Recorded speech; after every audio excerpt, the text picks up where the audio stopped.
What is up, guys? I am back here with another video. I went ahead and watched Godzilla 1954, and I wanted to get this review out before I went to bed. Anyway, got my Godzilla piggy bank right here, as to show you that, like I said, reviewing Godzilla 1954 tonight. Which by the way, this piggy bank, this Godzilla figure is just freaking awesome. It is just freaking awesome. I mean, just look at that. Just look at that. It's just freaking awesome. Anyway, hang on, let me put this guy up. Alright. So, on the Godzilla 1954. Well, as the movie was going on, I pulled up some research on the movie on my phone. So, when this movie came out in Japan in 1954, the reception from critics was mixed to negative. So obviously, when this movie first came out, it didn't get a good reception. It didn't get a good reception. But obviously, as the years have gone by, this movie is now considered a classic. And see, I don't watch a lot of black and white movies, old black and white movies, but this is the one that I absolutely love. Me being a huge Godzilla fan, I don't even care that it's in black and white. I love it. I love the movie. So this movie, it was directed by Ishiro Honda, who would go on to direct many Godzilla films. The music was composed by the iconic Akira Ifukube. There we go. But yeah, his music in the Godzilla franchise is just iconic, especially in this movie, where we get all the iconic themes. We also got some iconic characters. Obviously, we got Dr. Zarazawa, the inventor of the oxygen destroyer. We also got Emiko, the daughter of the professor in the movie. I don't remember his name. Actually, no, I take that back. I remember his name, I just can't pronounce it, so I'll just call him the professor. So, of course, back then, you didn't really have CGI back then. So for this movie, obviously, they used miniature sets. And for Godzilla was played by a man in a rubber suit.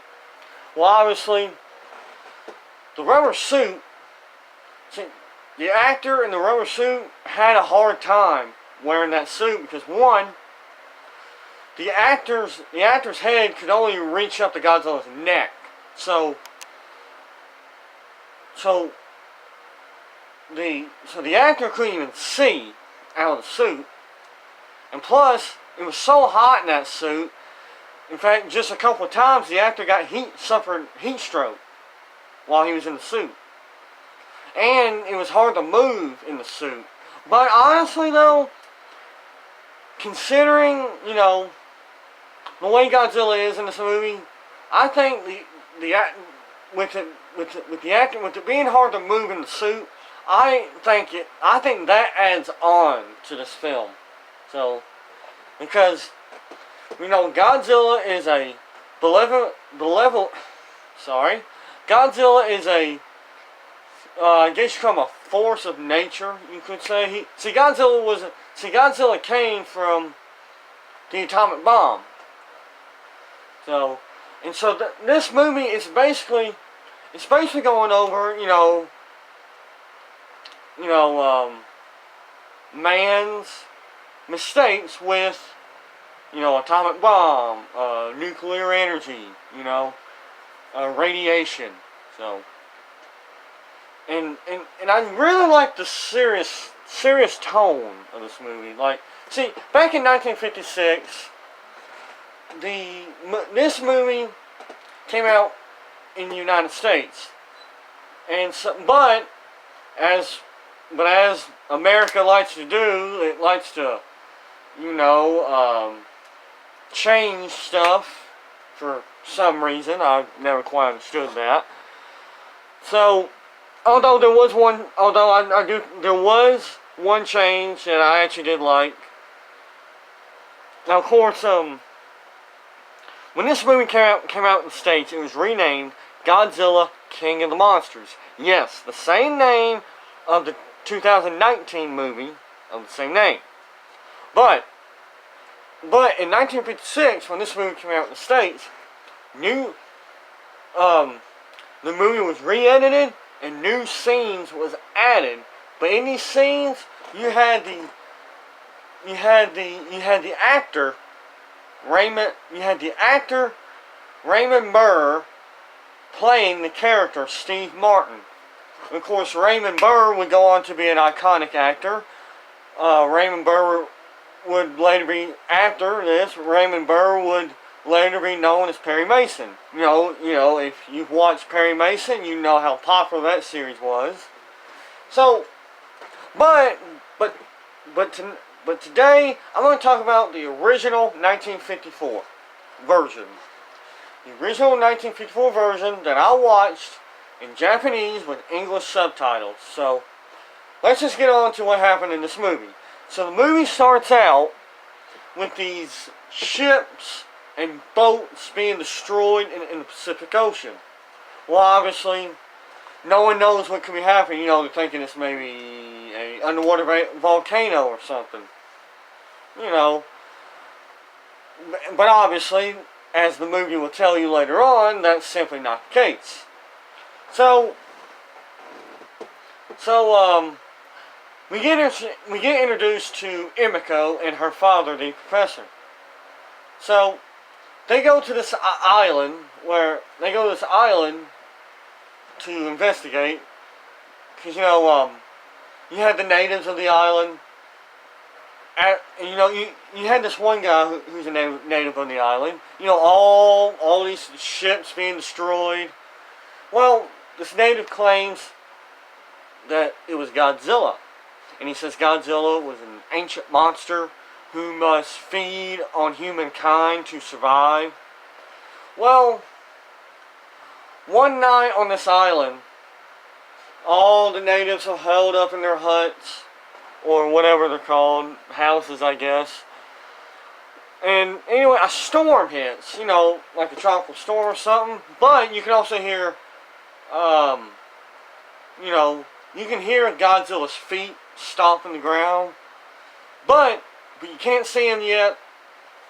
But as the storm is raging on, you can hear I think you can hear Godzilla roar. I can't remember, but what you can't see is buildings being destroyed and everything, So, because of that, you have, these reporters, you have the doctor and Emiko. They go to this island to investigate. Well, when they get there, the professor, they got these, I don't remember what they're called, but they use to detect radiation. Like, nuclear radiation.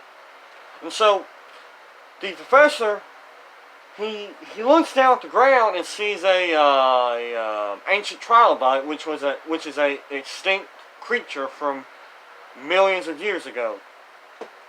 And so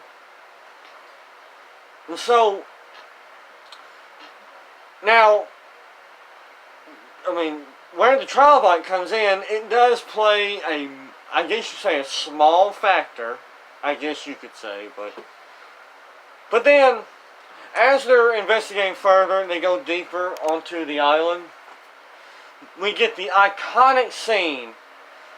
We get the first reveal of Godzilla, and this is just an iconic scene when you have Godzilla, lifting his head up from behind the mountain. you got all the people panicking and running away, but then you see Godzilla just looking around, observing what's going on, and then you get that iconic roar. I mean, it's just epic. It is just epic. So they determined that. So after that, they determined that Godzilla was made from nuclear energy. Nuclear radiation from the atomic bombs. So they're trying to figure out ways to stop him. Of course, the professor does not want to kill Godzilla, at least not yet. He wants to study Godzilla. And so he gets upset when everyone else is trying to kill him. But then later on we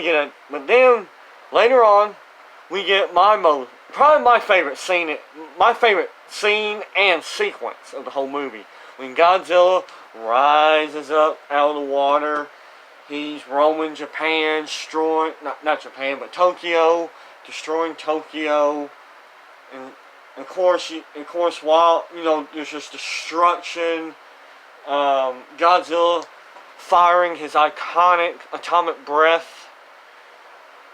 Of course, around Tokyo, they set up these electric barbed wires, I guess is what you call them. But the electricity has no effect on Godzilla. I mean, he's just indestructible. Tanks can't even destroy him. But yeah, Godzilla he's just destroying buildings. He's just wrecking stuff. He's just wrecking Tokyo. He's just destroying buildings with his atomic breath. And of course, during this sequence, you get another iconic scene where you have a mother holding her two children, and she's saying to them that it won't not much longer, we will rejoin your father. Basically saying that they're about to die and go to heaven. I mean, that's just another iconic scene. And then Godzilla just continues to destroy Japan. Tokyo basically. But in this franchise, he has been to other Japanese cities. So while all that's going on, Dr. Serizawa, he's been working on a project on his own. Now, he does feel guilty about what this is. What he's been developing is the oxygen destroyer. But in this stage, as he's working on and on his research, he's afraid that the oxygen destroyer will fall into the wrong hands and be used as a weapon to potentially wipe out humankind. So, now he did reveal it to Emiko, but he did say that until he can find a way for the oxygen destroyer to be used for good, he will not reveal it to the world. So he makes Emiko promise to not reveal what she saw. But because of Godzilla, Emiko had to break her promise, and she had to tell everyone about Dr. Serizawa's oxygen destroyer, because they feel that is the only hope to stop him. So after Godzilla destroys Tokyo and heads back into the sea, Emiko and another character, Mr. Ogata, I believe is his name. They try to convince Dr. Serizawa to use the oxygen destroyer to stop Godzilla. Well, at first Dr. Serizawa refused, because like I said, using it would reveal the oxygen destroyer. And he was afraid that even if he destroyed all his notes, the secret would still be in his mind. But eventually he does get convinced to use the oxygen destroyer on Godzilla. So they head out to sea. And they find Godzilla. Well, Dr. Zarazawa and Mr. Ogata get in these diving suits to go underwater to use the oxygen destroyer on Godzilla. Well, so Dr. Zarazawa, they find Godzilla, and he waits till Godzilla gets closer. Of course, Mr. Ogata, he's already going back up out of the water, because Dr. Zarazawa had no experience, diving underwater. So, but once Godzilla got closer to him, Mr. Ogata went back up. But Dr. Zarazawa did not. Now, the oxygen destroyer was working, but Zarazawa did not want the oxygen destroyer to be used ever again. So, as the oxygen destroyer was killing Godzilla, Dr. Zarazawa sacrificed himself to stop Godzilla. And so the oxygen destroyer gets activated. And so, Godzilla is getting affected. He's being killed. First, so when Godzilla, he falls over dead, and his body sinks to the bottom of the ocean, and then you see his bones, then he's just nothing but a skeleton, and then his remains disintegrate. But in the process, like I said, Dr. Zarazawa, he sacrificed himself because like I said, he did not want his invention to fall into the wrong hands to be used as a weapon, so he did not want it to be used ever again. So he dies. He sacrificed himself to stop Godzilla. And that is the end of Godzilla 1954. So, overall, like I said, I love this movie. It's a classic. It is an absolute classic. And because of this movie, a franchise was born. I mean, now you've had tons of movies. You got the Godzilla franchise still going strong today. There's been video games, toys, figures, comic books, TV shows. But yeah, I just love this franchise so much. It holds a special place in my heart. And as you see in later movies, Godzilla will fight other monsters, which just makes it even better. So, in fact, in the next Godzilla movie after this, in Godzilla Reigns Again, Godzilla fights the very first monster, which I will be reviewing Godzilla Reigns Again sometime. I don't know when, but I will get to it.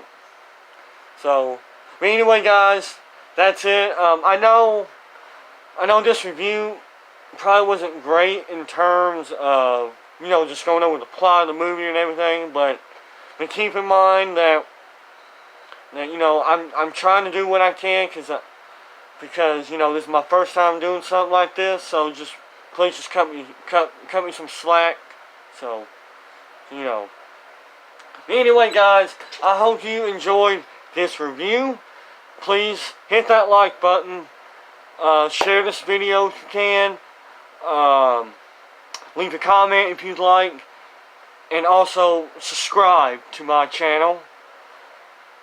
I would appreciate all of that and more. So, anyway, guys, until next time, have a good night, do good work.